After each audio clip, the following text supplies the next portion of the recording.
Do you ever sit in a lecture and think, So what does this actually mean in practice? this is So What? Social Work. With Abigail, And Josh, with over 50 years of combined experience within the social care sector. we are lifting the lid on adult social work in practice. And you might be thinking, So what? These are our personal views and opinions. All case examples are fictitious or have been sourced from the public domain. We are not representing any organisation or public body. Welcome to today's episode. Absolutely. Episode 2! We made it! So did Big Stan. Woohoo! Stan's in the room! Cheers to Stan. We're talking about Josh's Big Stanley, obviously. And I mean, I'm not being That's rude. not a euphemism. Oopsie. There's not an X-rated version of this No, podcast. oh my goodness, no. We're not talking late. No, please not. We're talking about Big Late, Stanley late. giving the rehydration. Here Lots he is. of water. Thank goodness. What are we talking about today on episode 2, Abs? Today we've got people in touch with us. I know. And today we are going to be lifting the lid, I know, on social work placements. Love that. I know. Very exciting, isn't it? Practice learning opportunities. Correct. PLO, in other words. Acronym. Social care's full of them. Love that.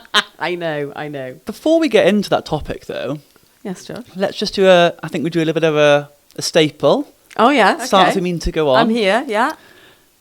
What are you most proud of this week? Oh, we're having like a supervision, are we? A little bit.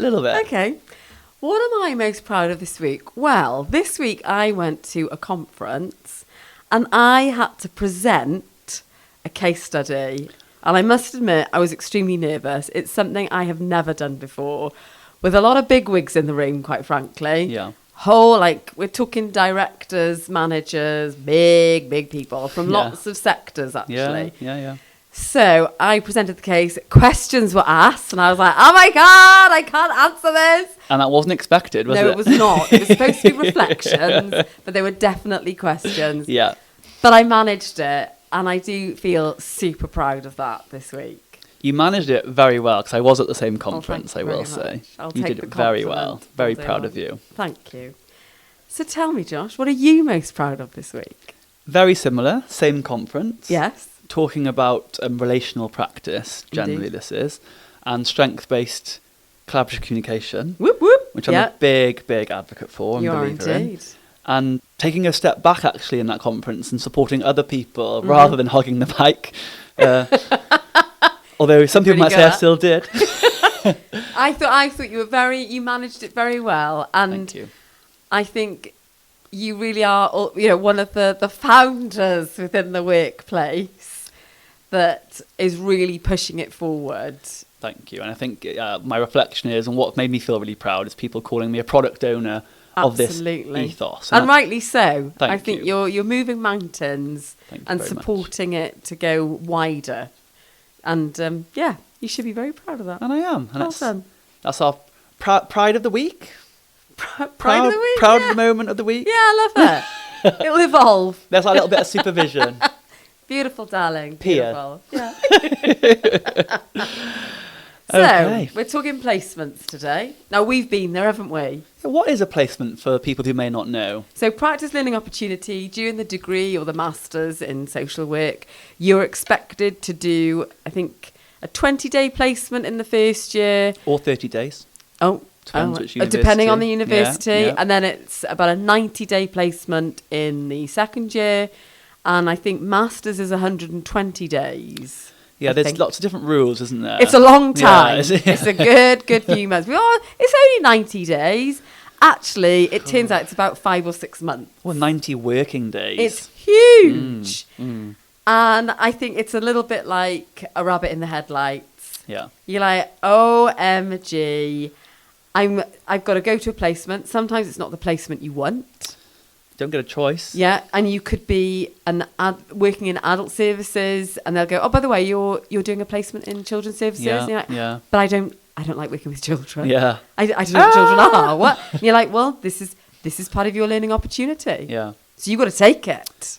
I take it back, actually. It's not that you don't get a choice, because you do get a preference. You're allowed You to get a give preference, but it's not necessarily guaranteed. It's not guaranteed. No. No. So for us, What was your experience of placement in the second and third year? We did the degree, didn't we? We did. We did the Open University route, Yep. so we did distance learning. We did, Is yes. probably the best way to put it. Yeah. I already worked for the local authority and was doing the placements in the same local authority, Yep. which gave me an advantage in an extent that I knew a lot of the teams, I knew the makeup of a lot of the areas, which was helpful. Yeah, and you knew, obviously, social workers Yes, who and had practice done the educators. training. Ah, okay, yeah. Which was, I think I actually managed to organise my second placement a Why little am I while. not surprised by that, Josh, in any shape or form? I'd contacted the practice educators directly, asked if I could come Goodness to their sake. team. I was told off a little bit about this because you're not meant to do that. There is training departments that help with that, as a disclaimer. Yeah. I do not advocate doing the way I Throw did it out it there, because I did get myself in a little Josh is bit a of trouble. control freak, just an FYI. Well, I Okay. have been called that, not always so much. Come on, give me some slack. Give me some slack. Okay. Bit of slack. Yes, I went to work with adults with learning disabilities Yep. and children transitioning into adults for my second year placement. So transitional team. Transitional then, team. But this was during yeah. COVID. Oh, the dreaded COVID-19. Yeah. Oh, that was my third year placement, so I did that happen to me. Yeah, My that's second year true. placement was in the hospital. Ah, okay. It was planned, or I was planned to go to children's, and it actually broke down just before I went because the practice educator had left suddenly. So, I mean, that's a huge, alert. It can change at the last minute. Yeah. And it Okay. was, I was very much geared up to go to this team working with children with disabilities. Right, okay. Very much not what I wanted to do, but Yeah. was kind of going with it. It's what you got to do. It's an opportunity. You've got to take it. And then it fell through. Disappointing. So I was fortunate. Although not disappointing for you, I'm guessing. No, because I was Right. able to stay in adults and work in the hospital. That does come with its some difficulties because that was where my role was anyway at the time. Okay. So a bit of conflict there almost. And there's a lot of justification, I think. You have to find learning in Yeah. what you're doing. And there's always learning in every team, but you almost have to go the extra mile to prove it's learning. And Yeah, rather than you just, you'll just get more cases. So crack Exactly. on. Yeah, going somewhere different, everything is learning. yeah. Staying in your own team, there's a lot of learning because you're changing role, but you have to understand that and you have to really carve that out. Yeah. So I did that. And then the third year, like I said, learning disabilities and children transitioning into adults. Yeah. It was during COVID, so I did get pulled back That was shut down. to my substantive team during my placement. Yeah. But I did keep cases and casework from those areas, so I could still have that learning opportunity. And did you find that beneficial then? To have Absolutely. those cases? You found a lot of learning in that? I did. Did you appreciate that? At first, I found it hard, really difficult to navigate, Okay. but longitudinal, I think I did find it's a big word. It's a big word. It really was. If I got it out right. You did, yeah. Good. That I did find the long run really helpful. Really, really helpful. Why then? Why in the long run was it helpful? I think it's easy to get yourself in a mindset thinking, I don't know how to work with this clientele or this client group. Mm-hmm. And understanding through a good practice educator and a good workplace That's facilitator good, yeah.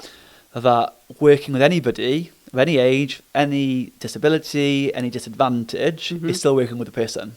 100%. Keeping that at the core, isn't it? Keeping that at the core. And Yeah. I think one of the tidbits I got that I recall really strongly now was, how can I feel so comfortable working with someone who's got end-stage dementia, for example, or a really, really severe stroke, Yeah.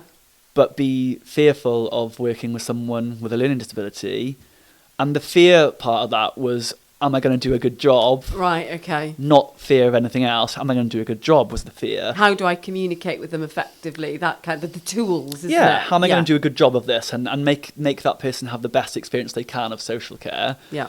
And the lesson was, why are you making this more than you need to be in your head? Okay. You can work with people with lots of disadvantages or conditions that are deemed as complex or challenging. You shouldn't look at anybody any differently. No, so true. A really good lesson. That really is a huge learning for you, isn't it? Like, that's Massive. quite mind-blowing, actually. And I remember when you went into your third year, it was like you don't want to be classed as a one-trick pony. Yes. And I think that's really important. So for you to gauge that learning and reflect on, actually, although I was dreading it, and it was There was lots of turbulences at that time during COVID-19. We got pulled here, there and everywhere, and things completely changed. I should say.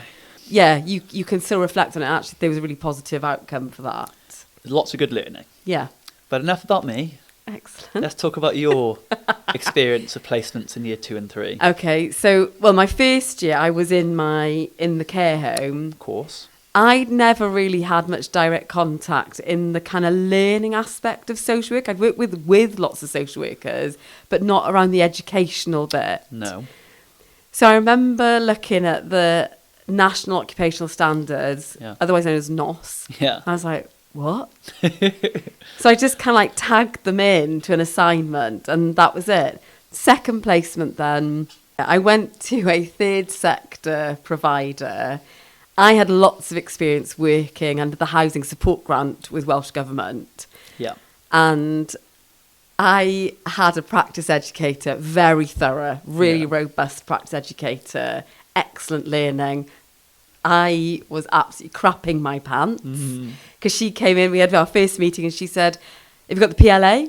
I was like, what? Practice learning agreement. Thank you. I was like, what? Have you got the PLA? I was like, I don't know what you're talking about. And I was thinking, oh my goodness, what have I just entered into? But the third sector provider, it was very clear that I was possibly more experienced than the others. So after 4 weeks, I was swiftly moved into a statutory front door childcare team. I recall this time. And I was like, oh my goodness me, what have I just entered? I didn't have a clue, quite frankly. I felt completely lost. It's quite the change, isn't it, to go from a third sector organisation for 4 weeks. Yeah. When you're really nervous of, like you say, all these words, yeah, NOS, acronyms, PLA, and PLOs, PLAs. practice educator. I was like, what? And then you moved from that to a frontline statutory children's services department. I did not have a clue. Didn't know anything really. I didn't know the database. And one key thing for me is I always did initials, because in third sector particularly, they're very keen for anonymity. Yeah. For obvious reasons. Yeah. And they were like, what are you doing? You can write their full names. I was like, oh my God, I didn't know that. I'm so sorry.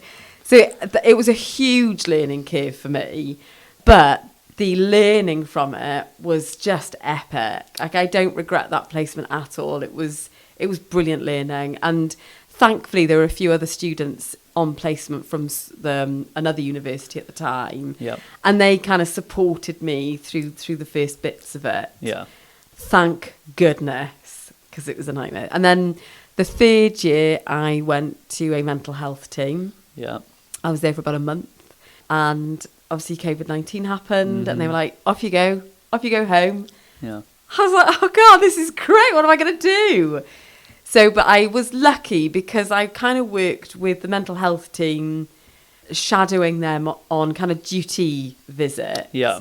But I also had the experience of the local adult community team. Yes, yeah. Doing reviews and things like that. So as much as it was a crazy old time, I had kind of a two-pronged experience from two completely different, well, quite different teams.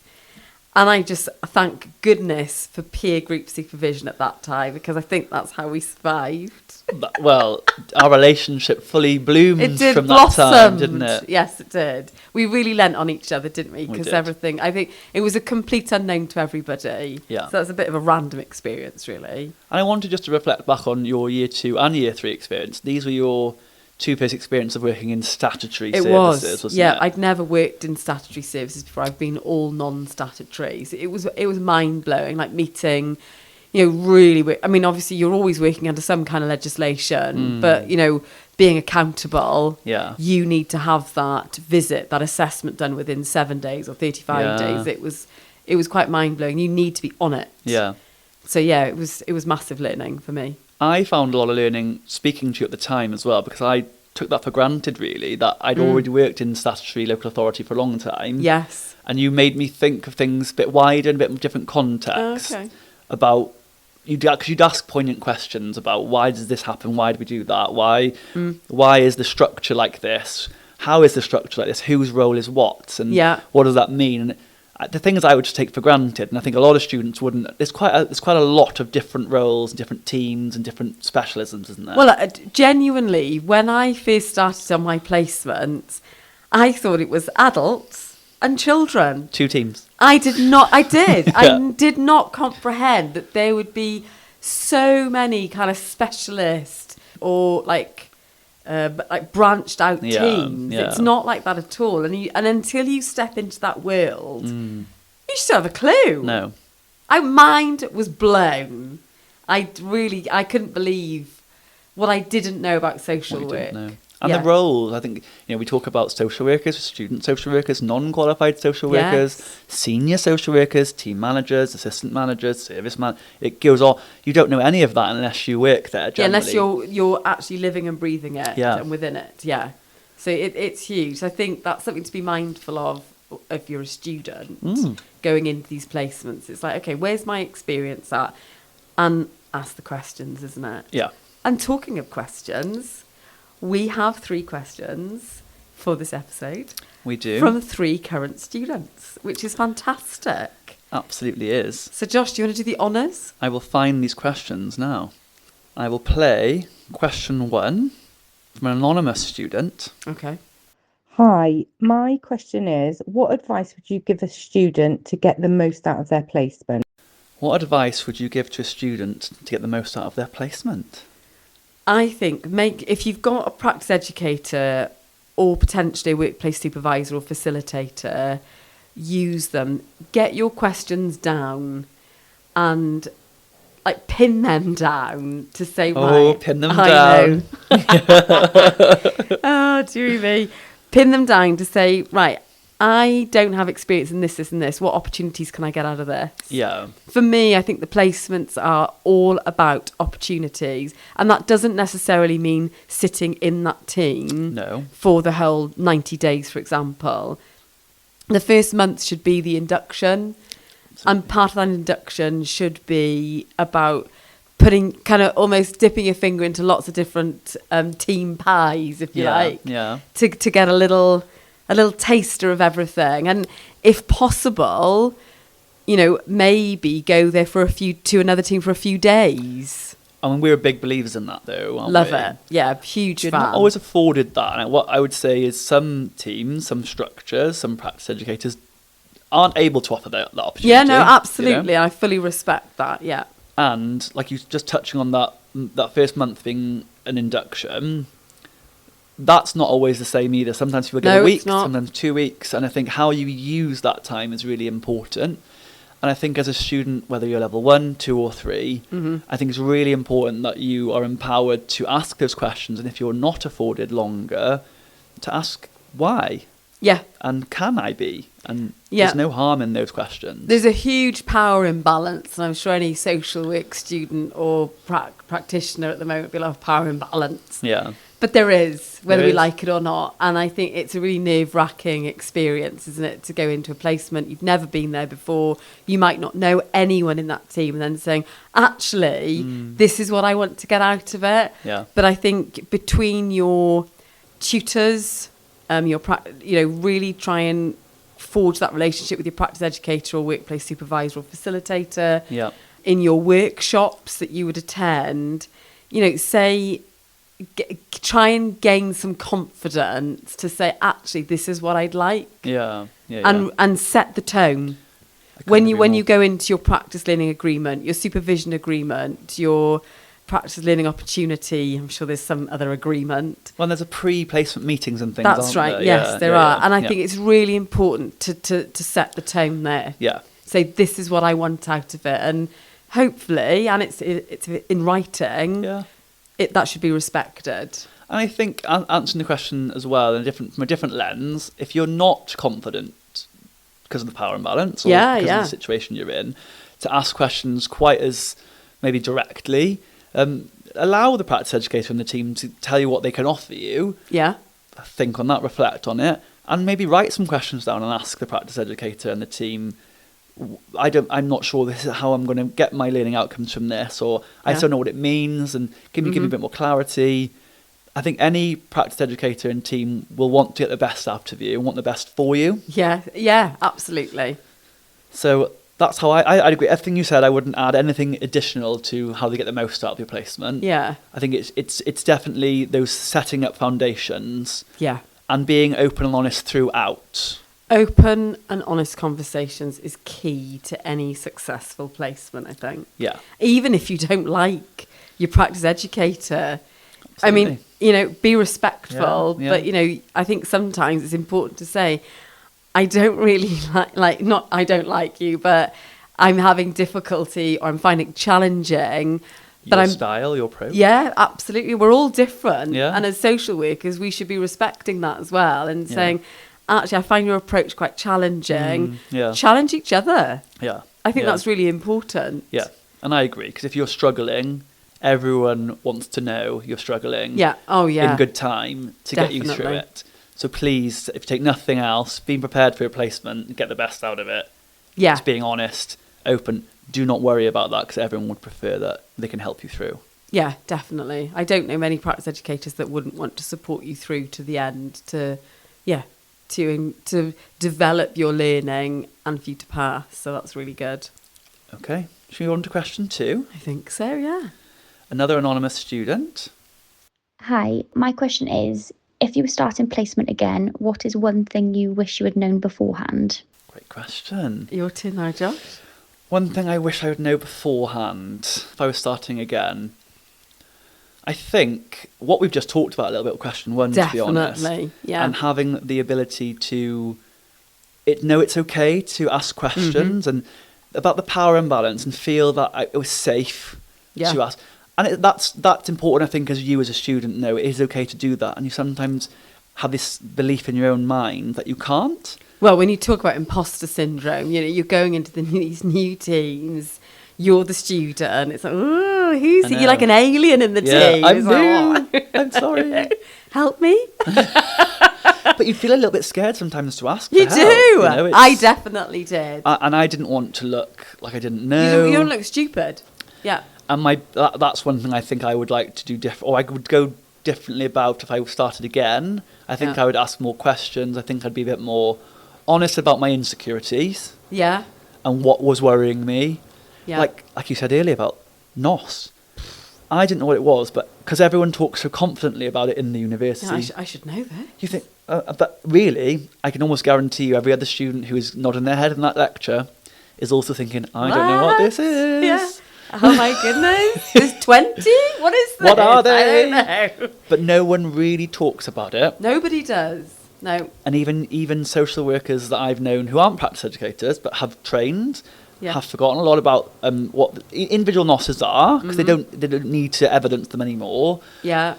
And they aren't always that confident to tell you what they are either. No. But everyone still nods, we know. Oh, and the NOS. We're not perfect. No, none of us are perfect. If you ask me now what certain NOSs are and certain indicators are of those NOS, I would need to look it up, some of them. 100%. I do not know them all. No, absolutely. We're human at the end of the day, aren't we? But it's about supporting each other. Absolutely. Yeah. For me, it would be the NOS. I Yeah. did not have a Scooby-Doo. I wish that someone had told me, maybe I didn't do enough research or something, but I was like, what the hell is my practice educator telling me? The PLA, the PLO, the agreements. I was All like, the forms. what, direct obs. I was like, what? I did not know anything. No. So a little bit of that would have helped. helped me, I think. For And sure. I think they are the students, you get bombarded with a lot of information. These things are written in a lot of the documentation you're provided from your universities. Yeah.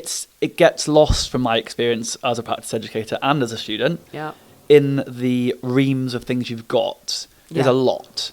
I think it would be really helpful if the universities did even an afternoon session on the expectation. Yeah. Kind of as a student, this is your opportunity.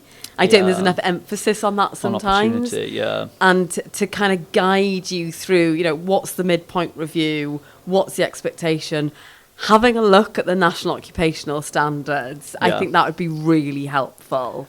Really helpful. Yeah. And perhaps some universities do that. I don't know. That's not my experience. No, that's not in my experience. No. Okay. So, yeah. I hope that's answered your question. Oh, I hope so too. Yeah. Please let us know. Thank you so much for getting in touch. So we've got... And you could also get in touch via email, because we'd love to hear from you and have more questions. What is the email, Josh? sowhatsocialwork@gmail.com. Thank you very much. Or leave a comment and we'll try and get back to you Oh, yeah, on absolutely. our socials. We will get back to you, Well, Josh. we will try. We'll absolutely We try. will. We'll try our very hardest. I'm keeping us accountable here. Yeah, 100%. Okay, and we've got one final question on this topic. Yeah. I will play it again. Hit it to me. Hi, Josh and Abs. My question is, how should I manage feeling like I don't know enough at the start of my placement? Should I manage feeling like I don't know enough? At the start of my Well, placement. we were just talking about imposter syndrome then, weren't we, actually? We were. But how could you manage that? Oh, God, that's a really good question. And I think really difficult to answer, to be honest. Yeah. Because how do you feel like you don't know enough? How do you manage that you don't feel you know enough? Oh, Tom. Producer Tom. I think you just need to be honest about the fact that you Yeah. don't know enough, and you both already alluded to the fact that you need to ask questions and admit that you are the most inexperienced person in that Yeah. room, and ask. Totally. Keep asking. That's the whole point of why you're in that environment. Yeah.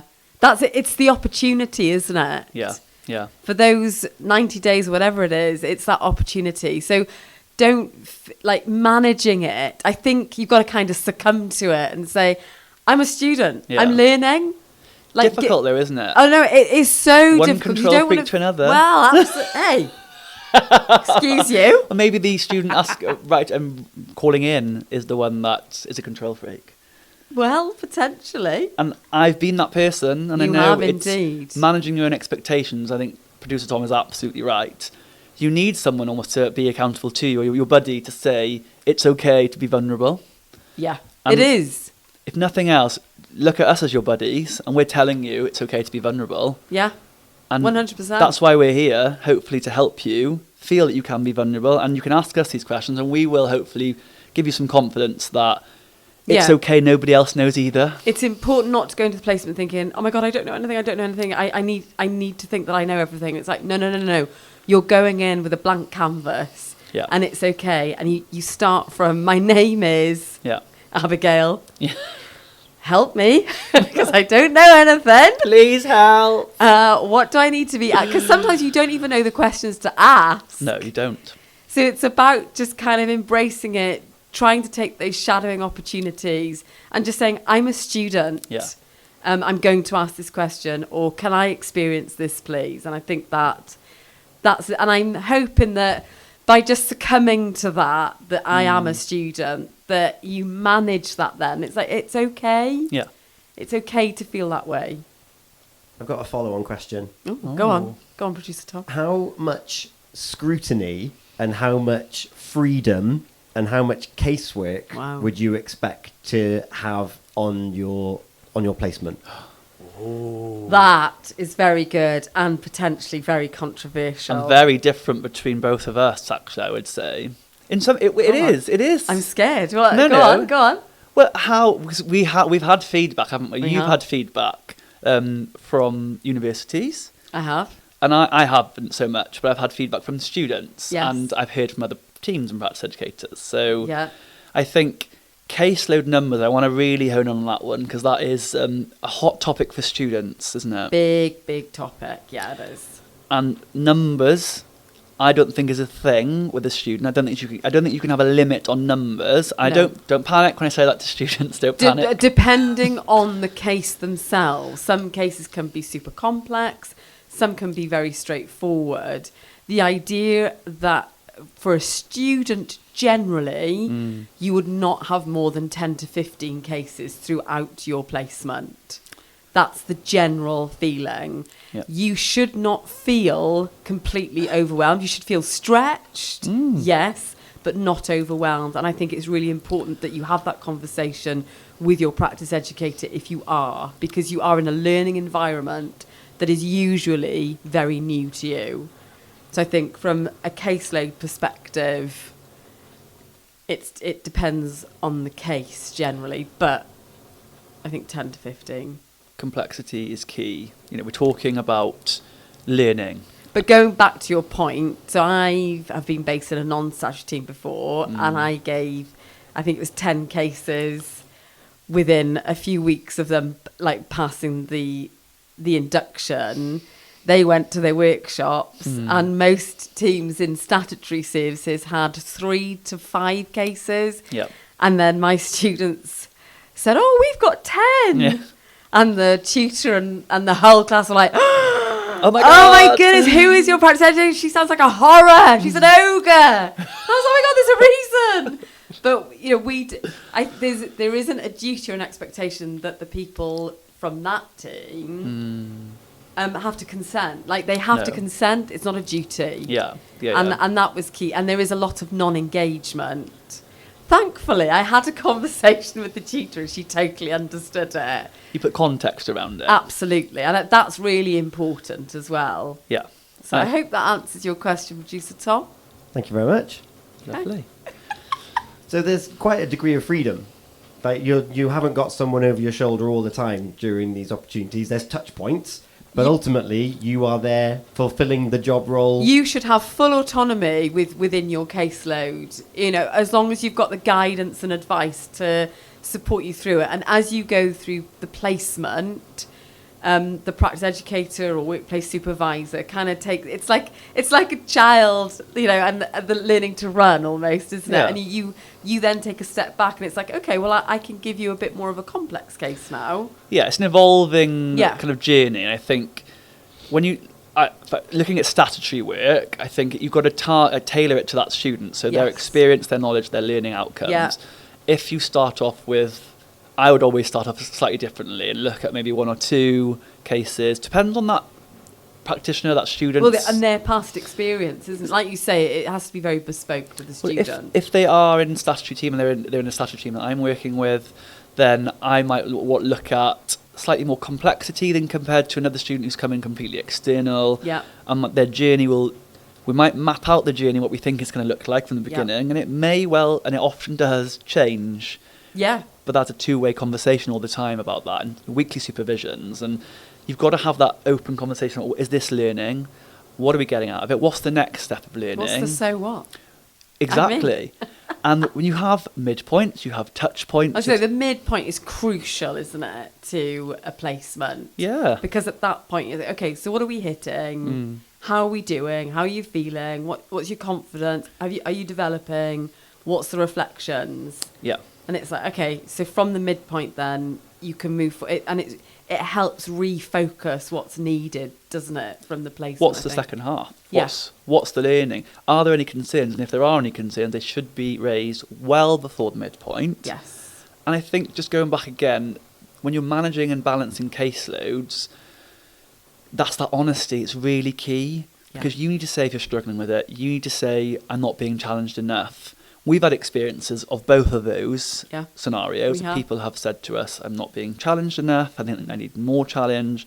I'm enjoying the challenge, but I want to keep going on the journey we planned. Yeah. Or this is way too much. I'm terrified. Yeah. You know? Yeah, my head is spinning. I don't know who I am anymore. Quite literally. Yeah.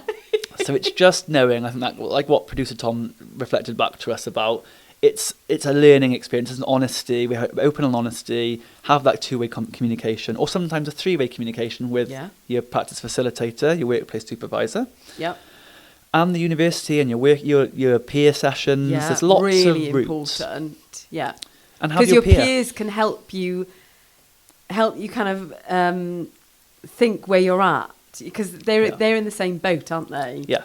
Which is really important. There is no hiding in a placement as such. And I think that's really, when we talk about lifting the lid, I think there is no hiding. And not that I'm saying anyone would want to hide. You do feel really vulnerable and exposed, don't you? And you know, oh my God, can I do this? It comes back to, managing how you're feeling and how vulnerable you're feeling. Yeah. But keep talking, keep being really open. And stretching. And I think we talk about stretch, and you know me in the stretch model. Oh, you love it. Have your comfort zone, stretch, and panic. And it's important not to go into panic as a student, but it is also equally important sometimes to be stretched almost to panic. Yeah. Because you get such meaningful learning from that. So much more learning, yeah. But balancing it. Yeah. So what? Well, I think the takeaway for me today, and I think for students to be mindful of is, and I think we've repeated it quite a few times, is be open, be honest, be vulnerable. Transparent. Absolutely. And hold your hands up and say, right, I'm a student, I'm here to learn, and I'm here to take the opportunity. I couldn't agree more. Yeah. Just be open. Yeah, love it. Thank you so much for listening today. Thank you for listening, and join us next time when we talk about some of the NOS. Thank you so much for listening. If you found this useful, or if you know someone who might find this useful, please share. If you have any questions or feedback, get in touch via email, sowhatsocialwork@gmail.com. Be sure to follow us on social media, search So What Social Work with Abigail and Josh. Put a rock in that diary to catch us next time. Don't forget to like and subscribe.